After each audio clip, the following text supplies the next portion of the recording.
नमस्कार दोस्तों, स्वागत करता हूं मैं आप सभी का एक बार फिर से आपके अपने इस यूट्यूब चैनल पर। दोस्तों, जैसा कि आप सभी को पता है, हमने रीड 2022 लेक्चर सीरीज शुरू की है और उसी सीरीज में आज जो है हमारा रीड 2022 और ये जो है हमारा आज 4th लेक्चर है। इससे पहले हम कई टॉपिक्स डिस्कस कर चुके हैं ऑलरेडी, लेकिन आज जो है हम इस वीडियो में डिस्कस करने वाले हैं शारीरिक विकास के बारे में। इससे पहले वाली वीडियो में हमने जो ग्रोथ एंड डेवलपमेंट है उसके बारे में पढ़ा था, क्या होते हैं डेवलपमेंट, उसके एस्पेक्ट्स क्या होते हैं, प्रिंसिपल्स क्या होते हैं। तो ग्रोथ के डेवलपमेंट के कई सारे एस्पेक्ट्स होते हैं, जिसमें से कि एक एस्पेक्ट शारीरिक विकास भी है, जिसको कि हम इस वीडियो में आज डिस्कस करने वाले हैं। इसके अलावा आने वाली वीडियोस में जो बाकी एस्पेक्ट्स होते हैं डेवलपमेंट के, जैसे कि मोटर डेवलपमेंट हो गया, लैंग्वेज डेवलपमेंट हो गया, इमोशनल डेवलपमेंट हो गया, सोशल डेवलपमेंट हो गया और मोरल डेवलपमेंट हो गया, ये सारी चीजें हम डिस्कस करेंगे। तो वीडियो को शुरू से लेकर लास्ट तक देखिएगा। वीडियो आपको कैसी लग रही है, ये लेक्चर सीरीज कैसी लग रही है, आप हमें जरूर बताइएगा। यूजफुल है तो प्लीज हमें कमेंट करके भी बताइए, या आप चाहते हैं कि हम कुछ और इम्प्रूवमेंट लेकर आए, किसी तरह की आपकी कोई खास रिक्वायरमेंट है तो हम कोशिश करेंगे आने वाली वीडियोस में हम उसको फुलफिल कर सकें। तो आप हमें कमेंट करके जरूर बताइएगा, अपने फीडबैक बहुत जरूर दीजिएगा, हमारे लिए बहुत ही इंपॉर्टेंट है। चलिए हम लेक्चर की शुरुआत करते हैं। बात करते हैं सबसे पहले फिजिकल डेवलपमेंट के बारे में। ठीक है, तो फिजिकल डेवलपमेंट क्या होता है ये ऑलरेडी हम पिछले लेक्चर में भी पढ़ चुके हैं, लेकिन फिर भी मैं आपको बता देता हूँ कि फिजिकल डेवलपमेंट क्या होता है। तो ये फिजिकल डेवलपमेंट हमारे शरीर में होने वाले ऐसे परिवर्तन से है जो कि हमें दिखाई देते हैं। जैसे कि हमारी ऊंचाई में वृद्धि होती है, बढ़ती है ऊंचाई, ये हमें दिखाई देती है। हमारे वजन में परिवर्तन होता है, ये हमको दिखाई देता है। तो ये ऐसे परिवर्तन है जो हमको दिखाई देते हैं और इसी को हम फिजिकल डेवलपमेंट में डालते हैं। ठीक है, अब देखिए फिजिकल डेवलपमेंट जो है ये जन्म से शुरू होता है, जन्म से पहले से, बल्कि गर्भाधारण से तभी से शुरू हो जाता है और उसके बाद ये कब तक चलता है, किशोरावस्था तक ही चलता है। ऐसा नहीं कि मृत्यु तक चलेगा। अगर ऐसा तो नहीं है कि भैया आप 50 के हो जाएंगे तब भी आपकी हाइट बढ़ती रहेगी, आपका वजन बढ़ता रहेगा, है ना, आपके शरीर में चेंजेस आते रहेंगे, ऐसा नहीं होगा। किशोरावस्था तक ही इसमें मेजर चेंजेस जो भी होने होते हैं वो हो जाते हैं। इसलिए स्टार्टिंग के जो पीरियड होते हैं किशोरावस्था तक के, वो शारीरिक विकास की दृष्टि से बहुत ही इंपॉर्टेंट होते हैं। ठीक है, अब इसके अलावा हम फिजिकल डेवलपमेंट क्यों पढ़ें। देखिए फिजिकल डेवलपमेंट पढ़ना इसलिए जरूरी है क्योंकि फिजिकल डेवलपमेंट जब बच्चे का इफेक्ट होता है तो उससे डेवलपमेंट के और भी एस्पेक्ट्स जो होते हैं वो इफेक्ट होते हैं। अगर बच्चे का शारीरिक विकास अच्छा है तो उसका जो मानसिक विकास है वो अच्छा होगा, है ना, उसका सामाजिक विकास अच्छा होगा, औरों के साथ वो अच्छे से डील कर पाएगा, मिलना जुलना घुल मिल सकेगा दूसरों के साथ। उसका सामवेगिक विकास भी अच्छा होगा, है ना, सामवेगिक विकास भी उसका अच्छा होगा। सामाजिक विकास अच्छा होगा तो सामवेगिक विकास भी उसका अच्छा होगा। तो इस तरीके से ये बाकी एस्पेक्ट्स को इफेक्ट करता है फिजिकल डेवलपमेंट। तो इसलिए बहुत जरूरी होता है ये फिजिकल डेवलपमेंट हमें जानना और पढ़ना। ठीक है, चलिए तो हम अब बात करेंगे शुरू से, जहां से फिजिकल डेवलपमेंट शुरू होता है, यानी कि गर्भावस्था से। ठीक है, तो पहला हम बात करेंगे सबसे पहले गर्भावस्था। इंग्लिश में इसको हम कह सकते हैं प्रीनेटल स्टेज। प्रीनेटल स्टेज इसकी हम बात करेंगे और प्रीनेटल स्टेज को भी 3 हिस्सों में बांटकर हम इस पर चर्चा करेंगे। सबसे पहले हम बात करेंगे पहला स्टेज पीरियड ऑफ ओवम, दूसरा पीरियड ऑफ एम्ब्रियो, तीसरा हम पढ़ेंगे पीरियड ऑफ फेटस। हिंदी में आप इसको कह सकते हैं डिंबावस्था। यहां मैं लिख देता हूं डिंबावस्था।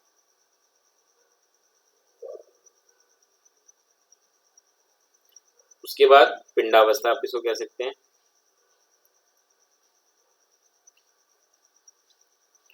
और तीसरा आप कह सकते हैं भ्रूणावस्था।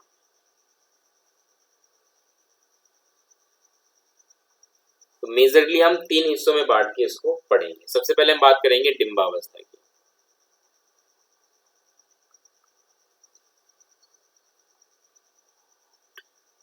डिंबावस्था जो होती है वो शुरू के जो 2 हफ्ते होते हैं, 0 to 2 वीक्स, उनको माना जाता है और ये बहुत ही इंपॉर्टेंट होते हैं, खासकर इसमें जो शुरू के 10 दिन होते हैं वो बहुत ही इंपॉर्टेंट होते हैं, क्योंकि इन 10 दिनों में जो फर्टिलाइज्ड एग होता है, निषेचित जो अंड होता है, कोश होता है, वो खुद को जो माँ का जो गर्भ है उसकी दीवार से स्थापित कर लेता है। ठीक है, तो स्टार्टिंग के 10 दिन बहुत ही इंपॉर्टेंट होते हैं इस पॉइंट ऑफ व्यू से।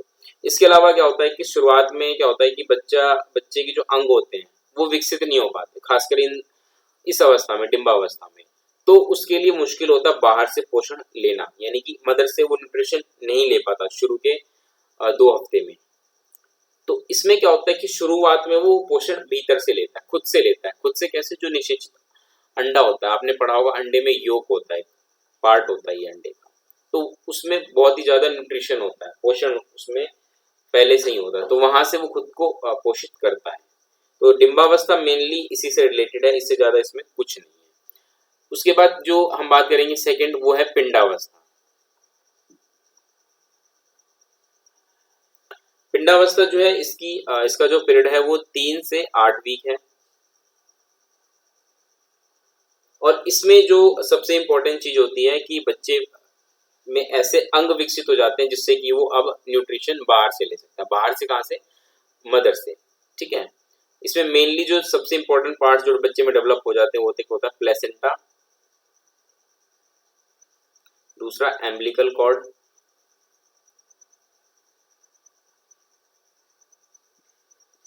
ठीक, और तीसरा सैक।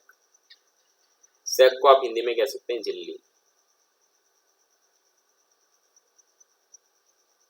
ये जो तीनों अंग हैं ये बच्चे को पोषण देते हैं। इसके अलावा जो झिल्ली होती है वो बच्चे को प्रोटेक्ट भी करती है किसी तरह के डैमेज से। तो इन तीनों का विकास इस स्टेज में हो जाता है और ये बहुत ही इंपॉर्टेंट भी है। ठीक है, अब होता है क्या है कि अब बच्चा जो है वो बाहर से पोषण लेता है। बाहर से कहाँ से? अपनी मदद से पोषण ले पाता है, क्योंकि ये कुछ ऐसे अंग हैं जो कि इनकी बच्चे की मदद करते हैं कि वो बाहर से अपनी माँ से पोषण ले सके। इसके अलावा इसमें जो बच्चे का जो विकास होता है वो लगभग एक लघु मानव शिशु के रूप में वो विकसित हो जाता है। ठीक है, तो मेजर चेंजेस पिंडावस्था में यही होते हैं। इसके बाद हम बात करेंगे, अगला है भ्रूणावस्था।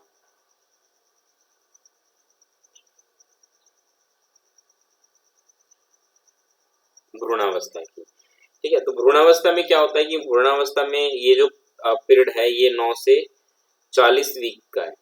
इसको हमें ध्यान रखना है, 9 से 40 वीक का है। और इसमें लगभग बच्चे का विकास हो चुका होता है, शारीरिक विकास। ठीक है, सारे अंग अच्छे से विकसित हो जाते हैं, लेकिन जो अनुपात होता है वो अलग अलग होता है अलग अलग स्टेज पे। जैसे कि अगर मैं बात करूं बच्चे का हेड, बॉडी और जो लेग है, इनमें डिफरेंस होता है। मतलब शुरू के जो 8 वीक होता है इसमें जो हेड होता है वो 45% होता है पूरी बॉडी का। ठीक है, इसके अलावा जो बॉडी है हमारी वो 35% होती है और जो लेग है वो 20% होते हैं शुरू के 8 वीक में। इसके अलावा 20 वीक्स में जो ये हेड है ये 35% हो जाता है, बॉडी 40% हो जाती है और जो लेग है वो 25% हो जाता है। और जो अगला है 40 वीक्स में क्या होता है कि बच्चे का जो हेड होता है वो 25% रह जाता है पूरी बॉडी का, और जो बॉडी है वो 40% और बाकी जो पैर है, लेग्स है, वो 35% हो जाता है। तो इस तरीके से आप देखेंगे शुरू में जो हेड होता है वो काफी बड़ा होता है बच्चे का, लेकिन जो कि धीरे धीरे कम हो जाता है। ठीक है, और इस तरीके से अलग अलग रेशियो में स्टार्टिंग में होते हैं। तो ये मेजर चेंजेस भ्रूणावस्था में बच्चे में देखने को मिलते हैं। चलिए अब हम बात करते हैं अगले स्टेज की। गर्भावस्था में हमने पढ़ ली सारी चीजें, अब हम बात करेंगे अगला स्टेज है जो कि है इन्फेंसी। इन्फेंसी हिंदी में शैशवावस्था।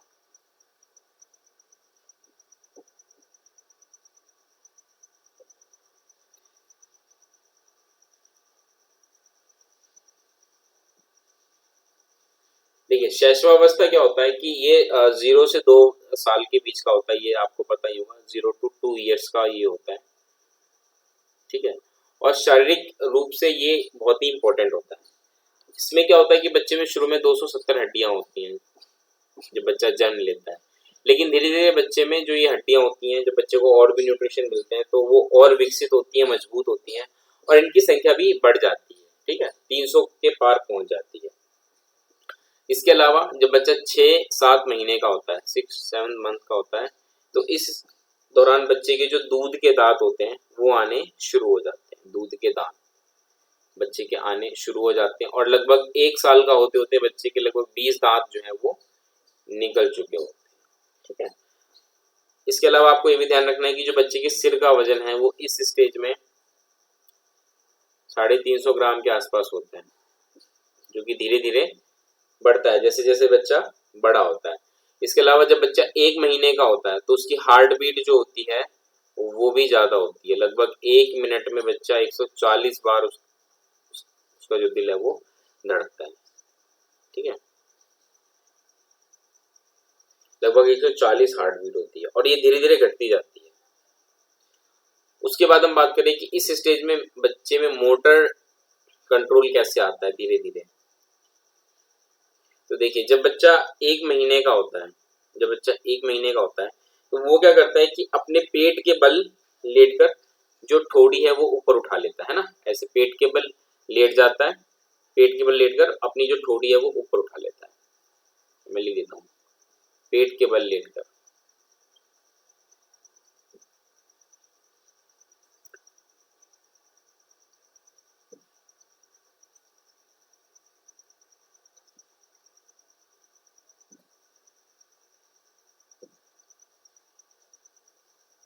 ठोड़ी उठा लेता है। इसके अलावा जब बच्चा 6 महीने का हो जाता है, 6 मंथ का, तो इस स्टेज में क्या होता है कि बालक आराम से मतलब कुर्सी पर बैठ जाता है। कुर्सी पर क्यों? क्योंकि कुर्सी पर जब वो बैठता है तो उसको पीछे सपोर्ट मिल जाता है 6 महीने के बच्चों को, लेकिन अगर ऐसा ना हो तो बच्चा पीछे गिर भी सकता है। इसके अलावा जब बच्चा 9 महीने का हो जाता है तो 9 महीने का होते होते बच्चा क्या होता है कि वो पकड़कर खड़ा होना शुरू हो जाता है, पकड़कर खड़ा हो जाता है।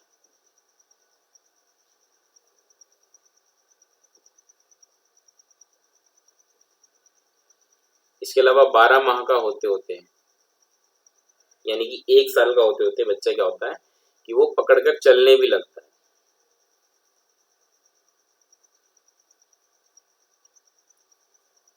चलने लगता है। ठीक है, इसके अलावा बच्चा जब 15 माह का होता है यानी कि 1.25 महीने का, तो फिर वो क्या है कि वो अकेले चलना शुरू कर देता है। अकेले चलना भी बच्चा शुरू कर देता है, बच्चा अकेले चलने लग जाता है। तो मेजर चेंजेस जो होते हैं वो इन्फेंसी स्टेज में यही सारे होते हैं। चलिए आगे बढ़ते हैं। अगला हम पढ़ेंगे और जो कि थर्ड है चाइल्डहुड यानी कि बाल्यावस्था।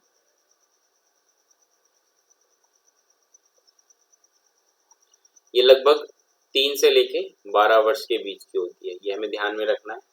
इसमें क्या होता है कि हड्डियों की संख्या जो होती है वो बढ़ के, हमने देखा था उस समय जन्म के वक्त 270 होती है, जो कि बढ़कर लगभग 350 तक पहुंच जाती है। 350 तक ये हड्डियों की संख्या होती है। इसके अलावा जब बच्चा 5-6 साल का हो जाता है, 5-6 साल का होता है तो बच्चे में स्थायी दांत आने शुरू हो जाते हैं, यानी कि परमानेंट टीथ जो जीवन भर उसके साथ रहेंगे ऐसे।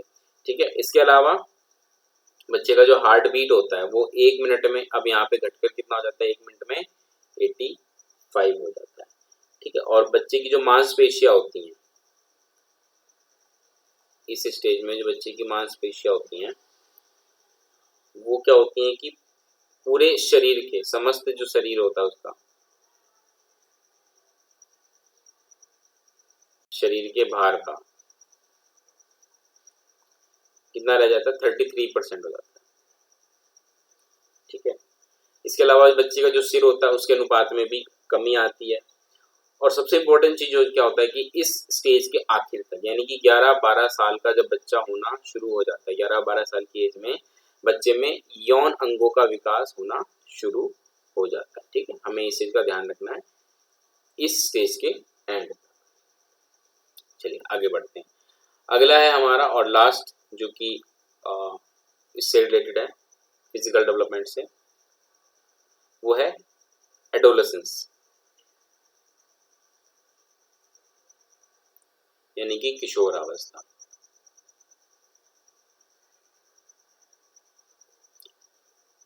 ये जो स्टेज होती है ये फिजिकल डेवलपमेंट और इमोशनल डेवलपमेंट दोनों ही पॉइंट ऑफ व्यू से काफी इंपॉर्टेंट होती है। ठीक है, सबसे पहली चीज इस स्टेज में क्या होता है कि बच्चे की जो हड्डियां होती हैं वो पूर्ण रूप से विकसित हो जाती हैं, और एंड में कितनी बचती हैं? सिर्फ 206 हड्डियां बचती हैं, सिर्फ 206 हड्डियां बचती हैं, अच्छे से विकसित हो चुकी होती है। इसके अलावा क्या होता है कि इस स्टेज में आते आते मतलब जैसे हमने पढ़ा था कि बाल्यावस्था के एंड तक मतलब 11-12 वर्ष तक, और इस स्टेज में आने से जस्ट पहले बच्चे में जो स्थायी दांत होते हैं वो आ चुके होते हैं, जितने भी आने होते हैं स्थायी दांत वो आ चुके होते हैं। लगभग इनकी संख्या भी 27-28 होती है, 27-28 होती है, और ये अच्छे से विकसित हो चुके होते हैं। इसके अलावा जितनी भी ज्ञानेंद्रियां होती हैं उनका भी अच्छे से विकास हो चुका होता है। या आप पढ़ेंगे भी, जब आप कॉग्निटिव डेवलपमेंट की हम बात करेंगे तो वहाँ पे हम पढ़ेंगे। ठीक है, तो सारी ज्ञानेंद्रियां अच्छे से विकसित हो चुकी होती हैं इस स्टेज तक। आँख, नाक, कान सारे अच्छे से विकसित हो चुके हैं, पूर्ण मतलब जो पूरा शरीर होता है वो अच्छे से विकसित हो चुका होता है। इसके अलावा हार्ट बीट जो रेट होती है,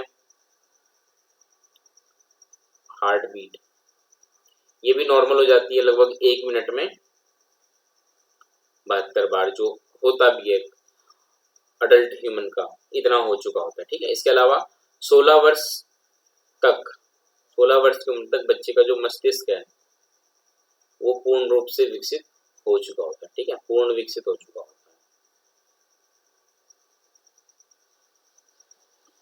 पूर्ण विकसित हो चुका होता है। और सबसे इम्पोर्टेंट चीज क्या होता है कि इस स्टेज तक आते आते बच्चे में क्या होता है, इस स्टेज में बल्कि जो प्रजनन अंग होते हैं बच्चे के वो अच्छे से विकसित हो चुके होते हैं।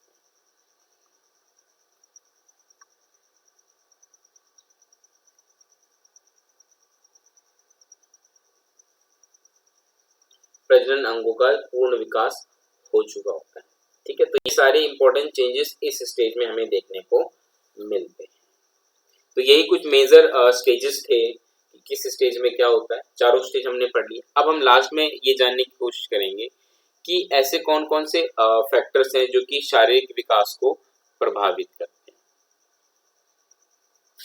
प्रभावित करने वाले, एक मिनट,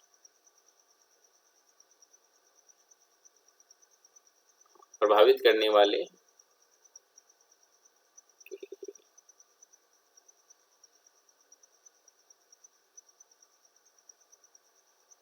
कारक, प्रभावित करने वाले कारक कौन कौन से होते हैं। देखिए, इसमें सबसे इंपॉर्टेंट कारक जो होता है जो कि शारीरिक विकास को प्रभावित करता है वो सबसे पहले होती है आनुवंशिकता। आनुवंशिकता जो होती है वो सबसे ज्यादा इफेक्ट करती है फिजिकल डेवलपमेंट को, जैसे कि हम पढ़ भी चुके हैं हमारे सेकंड लेक्चर में इस सीरीज के, जिसमें कि हमने डिटेल में चर्चा की थी आनुवंशिकता के बारे में और उसके रोल के बारे में। तो आनुवंशिकता क्या होता है, जो जीन्स के द्वारा जो गुण मिल रहे हैं माता पिता से, पूर्वजों से बच्चे वो होते हैं, तो वो काफी हद तक इफेक्ट करते हैं कि बच्चे का फिजिकल डेवलपमेंट कैसा होगा। ठीक है, आंख, नाक, कान, मुंह कैसे होंगे, कितनी हाइट होगी, ये सारी चीजें काफी हद तक बच्चे को विकसित करती है। ठीक है, दूसरा जो होता है वो होता है वातावरण, कि बच्चे को वातावरण कैसा मिल रहा है। ठीक है, अगर उसको मिलने वाला वातावरण है जहाँ पे खेल कूद ये सारी चीजें होती रहती हैं, है ना, माता पिता पूरा ध्यान देते हैं बच्चे पर, ये सारी चीजें अगर होती हैं बच्चे के साथ तो जो उसका जो शारीरिक विकास है वो काफी बेहतर होता है। तीसरा जो इम्पोर्टेंट चीज है, फूड बच्चे को कैसा मिल रहा है, भोजन, है ना, कि अगर स्वस्थ भोजन होगा तो बच्चे का जो शारीरिक विकास है वो काफी अच्छा होगा। भोजन में जो पौष्टिक तत्व होते हैं जो हमें पता भी है, कार्बोहाइड्रेट, फैट, विटामिन, ये अगर प्रॉपर तरीके से फूड के द्वारा बच्चे को दिए जा रहे हैं तो उसका जो शारीरिक विकास है वो काफी अच्छा होता है। इसके अलावा अगर कोई बच्चे को बीमारी हो जाए तो उससे भी बच्चे का शारीरिक विकास काफी प्रभावित होता है। बच्चे के साथ कोई दुर्घटना घट जाए, मान लीजिए वो भी बच्चे का शारीरिक विकास प्रभावित कर देता है। मान लीजिए कोई ऐसी घटना घट जाए जिससे कि उसका कोई अंग है उसको क्षति पहुंच जाए, उससे काफी प्रभाव पड़ता है उसके शारीरिक विकास पे। इसके अलावा सबसे इम्पोर्टेंट खेल और व्यायाम। खेल और व्यायाम ये बच्चे के विकास शारीरिक विकास को काफी हद तक प्रभावित करता है। अगर बच्चे को खेलने के लिए सही जगह सही समय दिया जाता है, बच्चे को व्यायाम करवाया जाता है, तो क्या होता है इससे उसका शारीरिक विकास काफी हद तक प्रभावित होता है। तो ये कुछ मेजर फैक्टर्स थे जो कि बच्चे के फिजिकल डेवलपमेंट को इफेक्ट करते हैं। तो उम्मीद करता हूँ आज का लेक्चर जो हमारा था ये आपको समझ में आ गया होगा, किसी तरह की आपको कोई दिक्कत नहीं आई होगी। कोई डाउट फिर भी आपका है तो आप कमेंट करके हमसे पूछ सकते हैं। और प्लीज़ आप वीडियो को लाइक ज़रूर किया करिए, क्योंकि ये एक मोटिवेशन होता है हमारे लिए। हमें पता चलता है कि आप हमारी वीडियोस को कितना पसंद कर रहे हैं। अगर आप वीडियो देखते हैं अच्छी लगती है तो ज़रूर लाइक किया करिए। तो इस वीडियो में इतना ही रहेगा दोस्तों, मिलेंगे हम अगली वीडियो में। तब तक के लिए नमस्कार।